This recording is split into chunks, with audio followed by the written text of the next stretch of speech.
ኪዳነ ምሕረት። ኪዳነ ምሕረት ባሉ ኪዳነ ምሕረት ያልናት ምንድን ነው? እግዚአብሔር አዳምን ሲምረው ኪዳኑን ፈጽሞ ነውና ያ ምሕረት የተፈጸመባት እመቤታችን ስለሆነች ኪዳነ ምሕረት ያልናት ዛሬ የካቲት 16 ስለተቀበለችው ቃል ኪዳን ብቻ ሳይሆን ዋናውም ኪዳን የተፈጸመባት የእሷ ማኅፀን ስለሆነች ኪዳነ ምሕረት። ስለዚህ የፈጣሪ አባት አባታችን እንደሆነ የፈጣሪ እናት እናታችን ሆነች ማለት ነው። አያችሁ እንዴ? የፈጣሪ አባት የወልድ አባት ማን ነው? አብ በሉ። ስንጸልይ አብን ምንን እያልን እንጸልያለን? ስለዚህ የፈጣሪን አባት አባታችን ሆይ ካልን የፈጣሪን እናት ምን እንላታለን? እናታችን ማርያም ሆይ የተገባ ነው። አምላክ እናቴ ያላትን እኔ እናቴ ላልላት ነው እንዴ? ፈጣሪ እናቴ ካላት እኔማ ሎሌሽ ነኝ ብላት፣ ኧረ እናትም የሆነችን በቸርነቷ ነው።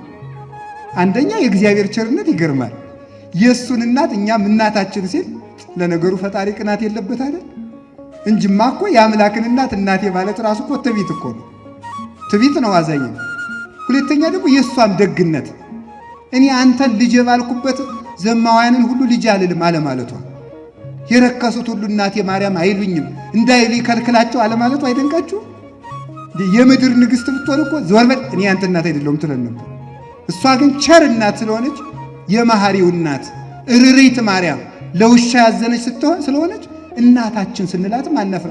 እናትነቷ ሲበዛብን እንጂ ኧረ ወይ ጉድ! ወይ እናት አልልም ማለት።